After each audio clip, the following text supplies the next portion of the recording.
Hi, school family. This is Miss Bailey. I miss you and I hope you're doing well during this time away from school. Today I'm going to share with you a read aloud of one of my favorite books from elementary school.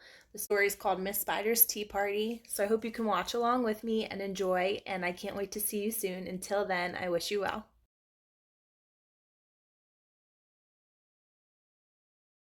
Miss Spider's Tea Party by David Kirk. One lonely spider sipped her tea while gazing at the sky. She watched the insects on the leaves and many flying by. If I had friends like these, she sighed, who'd stay a while with me, I'd sit them down on silken chairs and serve them cakes and tea.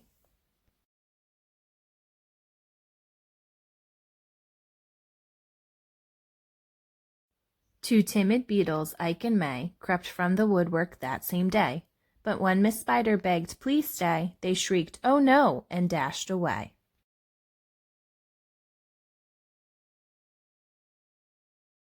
Three fireflies flew inside that night, their spirits high, their tails alight.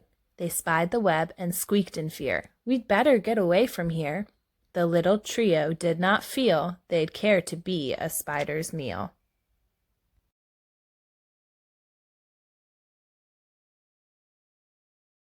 Four bumblebees buzzed by outside. "Please come to tea," Miss Spider cried.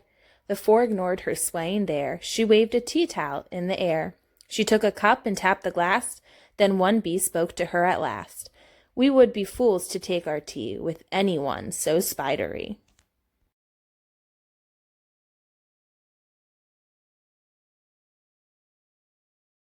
Within the shadows of the room, just peeking from behind a broom, five grinning faces bobbed and peered.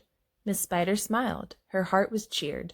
Descending for a closer look, she danced into the gloomy nook, but sadly found those jolly mugs belonged, alas, to rubber bugs.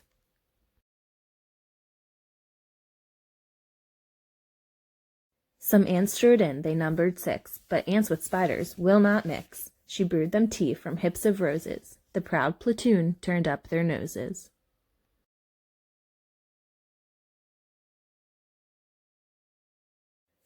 A fine bouquet concealed its prize of seven dainty butterflies. Miss Spider, watching from the wall, was not aware of them at all.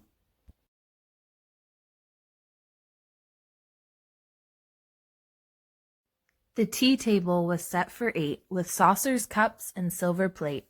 The cakes were fresh, the service gleamed, yet no one would arrive, it seemed. Her company and no demand left her a cup for every hand.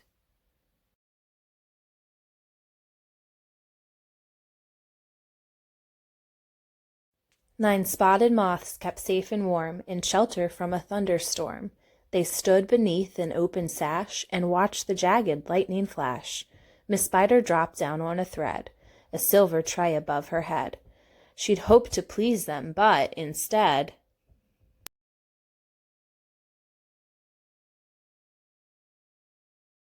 they flew away in mortal dread.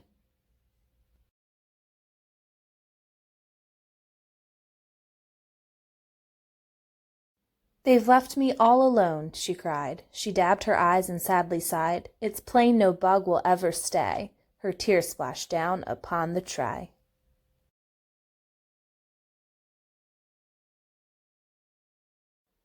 10 tiny steaming cups of tea were perched atop her trembling knee. She sipped and sobbed, then heard a cough, and turned to see a small wet moth, a fragile thing so soaked by rain, his wings too damp to fly again.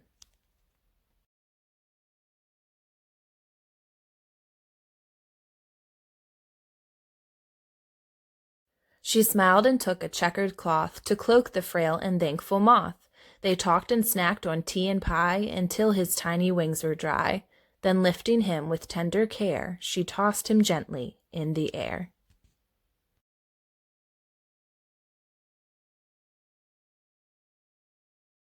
The moth told Ike, then Ike told May, who went from bug to bug to say, "There is no reason for alarm. She's never meant us any harm."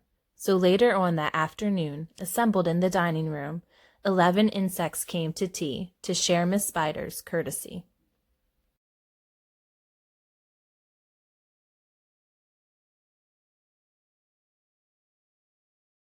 12 tender violets in a vase, presented at Miss Spider's place, set by her chair so neatly spun, she munched the blossoms, one by one. Her friends were glad to watch her feast upon the floral centerpiece. It was a great relief to see. She ate just flowers and drank just tea. Miss Spider's reputation grew. Before too long, our hostess knew each bug who crawled or hopped or flew, and all their lovely children too.